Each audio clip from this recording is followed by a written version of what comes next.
All right, let's move on, guys. Quick word from Epicor, then we'll dive into some of LeBron's comments yesterday. But as always, the Ultimate Cleveland Sports Show is brought to you guys today by Epicor. Every team knows the value of hard work, of taking pride in what you build, in practicing every detail to get the best results. But no one player, no matter how amazing, can do it all alone. Working together makes getting the win easier. And at Epicor, the all-stars are the hardworking manufacturers and distributors who create and deliver the things we all need, from aerospace to electrical to medical devices. Epicor ERP solutions are created by industry experts to help make every day easier. Seeing your whole supply chain is easier. Managing logistics is easier. Responding to price changes, that's also easier. From small businesses with big dreams to growing enterprises with global visions, will equip you with the right tools to move forward, think ahead, and lead the way, because as the clock ticks down, you need to make the most out of every hardworking minute. Easier doesn't cut corners. Easier finds the lane. Discover your success at www.easierwithepicor.com. That is easierwithepicor.com. So yesterday, LeBron James did an hour-long sit-down on the Pat McAfee Show, and he went over a number of different topics that we could get into, but I want to at least start with this one. He was kind of asked about his early success and reaching the finals in 2007, and he kind of took a bit of a subtle shot at his teammates on his team. So this was the clip of LeBron talking about that 2007 Cavaliers team. You know, my 7 years in Cleveland, I had some good years. Obviously, some great years. One, was able to take the team to the NBA Finals. I was 22 years old. I had a moment in Detroit where I went insane, 25 straight, 29 out of 30, you know, and took a team that you look back at our roster, you're like, what the hell? How was that even possible? There's a lot of those, brother. We don't want to dive into all of them. You were at the finals like 45 straight years. You know what I'm saying? Good comment. Man, I mean, but first, is he, listen, no. I know he's right. No. Because I'm sick of this. I'm about sick of this. Yeah. I'm sick of this disrespect on the 2017 that you didn't have nobody. Zydrunas Ilgauskas is in the rafters here. He was the second best player on the team. Why don't Z ever get the respect that he deserves? Z wasn't a good player, Jason? Z was a fine player. He's an outstanding Thank human being. Thank you. And the most impressive record for Z is the games played, because his career was almost cut short by the foot injury earlier on. But come on, man, look at the roster. He ain't wrong. I ain't talking about the rest of them. I'm talking about Z. Is he a jerk for saying it? Okay, yeah. He said a lot yesterday that I took issue with. We'll get to some of that in a second. Yeah. But he's not wrong. Like, we've all said, how did that team make the final? We've all said it. How did that team make the finals? Why does Z? Why is everything about like? Shout out to Z. He is the most insecure superstar on the face of the earth. It's always, I took the team. I did this. No other superstar talks that way publicly, Jason. No other. And maybe folks, I know there's a lot of folks that don't care. I think, and you know him personally, so whatever. I think he's a jerk. I think he's a bad. He seems like a bad team. There's a lot of players think he was a bad teammate. No. Oh sure. There's a lot of guys that didn't like playing with him. He was crappy to Kyrie. He was crappy to Kevin Love. Is that fair? Kevin, yeah. Especially the first year together. But Kyrie had his own issues going on. I know Kyrie's a lunatic, but Kyrie's he's a better person now. I don't know about that. Jason, before we get into some other stuff, you and I kind of talked about this on the phone one day. But if you put that 2007 Cavs team that reached the NBA Finals, that won the Eastern Conference in today's day and age, today's era of the NBA, how does that 2007 Cavs team fare? It's hard. It's a totally different era. I know it doesn't feel, at least to me, it doesn't feel like it was that long ago, but it was. It's a totally different. Like, they averaged 17 threes a game. They shot 17 threes a game. Now they're making 17 threes a game. LeBron took 4 threes a game that year, and he led the team in threes. So it's a totally different style of play. It's impossible to say, but I mean, outside of LeBron, no, it wasn't a great roster. Obviously, he was the hammer, but are they better than Boston today? No. Are they better than, I don't know, give me another team in the Pistons. East. Yeah, they're probably better than Detroit. The Knicks? On paper talent? No, the Knicks were probably better. The Bucks with Dame Lillard's blood clots. So Dame on the floor or no? No, he's not on the floor. No, I would probably take the Cavs over that Bucks team. I think. But it's so impossible to compare eras, especially now when the game is so much different now than it was just from the three-point line and efficiency and pace and space and all that stuff. But it wasn't – he's not wrong. It wasn't a good roster around him. But everybody knows that. So why does he have to make a point of that? What is the point? That's fair. There's nobody. He comes on. Is anybody discrediting LeBron for getting to the finals that year? No. Here's the thing: like, we want athletes to be honest. So then, why are we killing them when they're honest? Just because we want you to be honest doesn't mean you can't. Honesty doesn't get you no criticism. It reveals you. And maybe I'm in the minority. No, what you said earlier is true. Yeah. Like, he can be very sensitive and very thin-skinned. And I think, like we always say all the time, well, Jordan would never do that. And Jordan didn't live in the social media era either. And it is different. Like, these guys are treated differently now, and they're attacked more now I than could they deal were. with the attacks. You know if why I'm they making $50 million? You know why they get come attacked? Because they got reporters that write stories about them and leak them and drop them after their season's over. And You trying to sell me something? And another thing, trying to say something? all LeBron does is complain about the media. Yet most of the media kisses his ass all the time. Yes. There's some guys that are critical of him, sometimes unfairly, sure. But for the most part, most media members kiss his ass. And so what is he so pissed off about when it comes to the media? LeBron loves to be loved, but here's what I would say. And most people do love him. And they do. And Not all. He comes off so petty here. Here's what I don't would know. say about Michael. Yeah.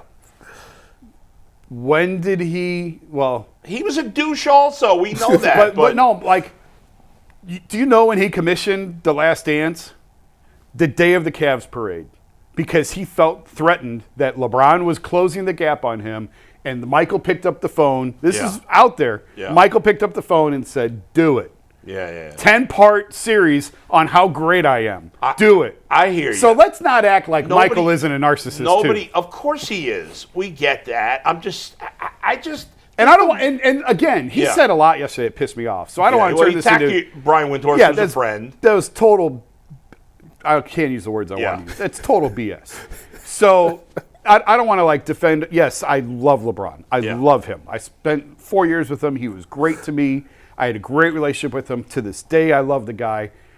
But I can also call it out when he's totally unfair and out of his mind. He's thrown you under the bus a couple times. He has thrown me under the bus, and we got into it over it. Yeah. And he and I have gotten into it multiple times. Yeah. We do it off camera and off the record, but he and I have definitely had it out. And he complains if people say something that he doesn't think is fair, and yet he throws people under the bus all the time. But you know, like, also, I don't have an issue with like. Yeah. All we do is sit around and be critical of people. That's what we do. Whoa. Like, but you know what? But So- we're complimentary of people too. we are plenty of times. We are. Yeah. But it's okay for athletes if it's accurate. It's totally fine for athletes to be critical of the media and reporters. I have no issue with that. Like, Agreed. look, the Miles thing. He didn't want to talk to me. All right, cool. Like, I totally get why you're mad at me. Fine. Like, it's all true. I'm not going to take any of it back, but I totally get it. What he said about Brian was not true. And that's what I have an issue with. Yeah. If it's true and it's fair, have at it. If it's not true, that's wrong. I agree. And if and too many media people are thin-skinned, man. and you're right. It drives me crazy. Hey, listen. We could sit here and say whatever we want about them, and as soon as they turn around and point the gun at us, everyone goes, "Oh, you can't." No, of course you can. Yes, you can. When I got into that spat with Juan Thornhill on Twitter, Yeah. I went back at it with him, but like I said in my tweets, he has every right to go at me because I'm going at him. Yes. So he can go at me, and that's fine. What pisses me off is, yes, when they, like in this case with Brian, when he says something that's not true. But what pisses me off is LeBron could have 500 good articles written about him. He'll never say, publicly, Jason Lloyd wrote a hell of an article about me. Joe Varden, I love that guy. He wrote a hell of an article. Who would ever do that? He'll only point out the things that are critical of him. There's nobody that And would ever most do that, athletes though. are like that. But No, all of them are. Ain't no most. They all are. and teams are like that too because I could write 50 positive articles about a team, and the first time you rip them is when they lose their mind. Wait a Exactly. minute. When the last positive article you wrote? The last positive article I wrote? Yeah. It wasn't that long ago. He's written a bunch on the Cavs this year. Yeah, a bunch. Okay. Right. I'm Mr. Happy-Go-Lucky most of the time. What about the Browns? I they call me Mr. Sunshine. Look at what Rick, about the Browns? Look at Rick Pitino. Spend a minute on the The New York media, which is the toughest media, was kissing his ass, deservedly so, all year. Yeah. Then he screws up their tournament game. I mean, they played terribly, but he also screwed up. And one tough question, he's getting pissed off. After they kissed his ass for 6 months. Yeah.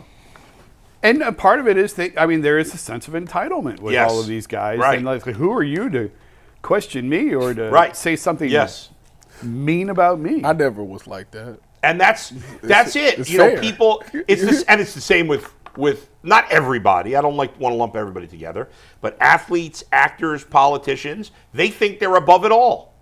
They think they're above it all. They're always right. We're always people that cover them are wrong. Yeah. You know, and See, I'm the opposite. So- I think everybody else is right, and I feel like I'm the one with the problem. Maybe it's me, Jason. You should say that to you. Maybe it's me. I've made that joke when all three teams in town are mad at you at the same time. I look in the mirror sometimes and go, maybe it's me. Nah. Jason, what else did you have? What else did you take issue with that LeBron said yesterday outside of the Windhorst stuff? Just out of curiosity. Honestly, I don't remember. I didn't hear anything. There was a else couple besides that, things. those two things. Heck, him and Stephen A. just keep going back and forth. It's turned into like a high school girl. Stephen A. saying he would have hit LeBron. Come on. He would have. No, he wouldn't have. Bull. Give me a break. I had this argument with my friends yesterday. He 100% would have. What are you talking about? If anybody swing on you, you better swing back. What are you he talking said if about? LeBron touched him. He said if LeBron swung on him, he would have swung back. Well, for sure. I thought And he by said the way, if- the end of- the end of that 1000%. clip, when Stephen A. said that, the end of that clip, which got cut off by all the aggregators, yeah. was I would have swung at him and then got my ass beat by. Oh yeah, that's true. But he would've got did go killed. on to say I would have got my ass. I kicked. thought he just said if LeBron had touched him. No, I thought he said swung. Oh yeah, well okay. That's that what I I'm talking about. Yeah, I'm that like, I- I thought heck it was yeah. touch. I thought it was touch. I thought he just said touch me. Man, now but y'all gonna make me go check said he this Stephen out. A. Smith, and he admitted it, as you said, would have gotten obviously. Yeah, no, his ass he kicked. said if LeBron put hands on him, he would have. Okay, Yeah, that's what he said. All right, Yeah. well, listen. Yeah, I mean, if somebody tries to hit you, you're going to hit him back, sure. That's why I'm like, I don't know why people was making But this Stephen whole A. would thing. get his right? ass I kicked. don't know. But he admitted He it. didn't I say don't- yeah. I don't know Stephen A. at all. I've had 2 interactions with him probably total, but I have to think he's loving every minute, every time LeBron says his name. Yeah. No, hold on, Jason. That's the best part. LeBron almost intentionally will not say his name. He gave Wendy the shout out yesterday. He almost Wasn't much of a shout out. Well, but I'm just saying he used him by Shit name. out. He will not mention Stephen A. by name. He just talks about that guy on ESPN or that guy on First Take. I know. It's got to be driving Stephen A. crazy. Well, Which I appreciate. Apparently, he didn't go. LeBron didn't go to Kobe's memorial, so there you go. Yeah, that was the last thing that came out. All right. Last thing, real quick, before we move on to wrap up the show with some Guardians. We heard what Jason thought on the Cavs. Ty, would this Cavs team 2007 version be able to compete in today's NBA? I mean, when you got LeBron, you got a shot. You always got a chance. Yeah, you got a shot with LeBron. Nobody- It's just it would just be about obviously their play style would be different. Like Boobie would have to hit more threes, Larry Hughes would have to hit more threes, which you brought them in here essentially because they were 3-point specialists. Yeah, at the they time.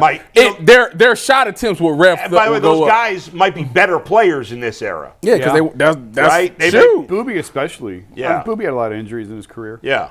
But I don't know about Big Z in this era. Whoa! Whoa! Jason said he he's would be like Nikola Jokic if I he see him played around- today. he was actually a Stop good shooter. I see playing him with me. around Rocky River all the time. Big Z from the He trade. actually would, I think, would fare pretty well. Z was Yeah? a good shooter. Okay, so yeah. he would be good. Yeah, I think he. They'd let him shoot. Yeah,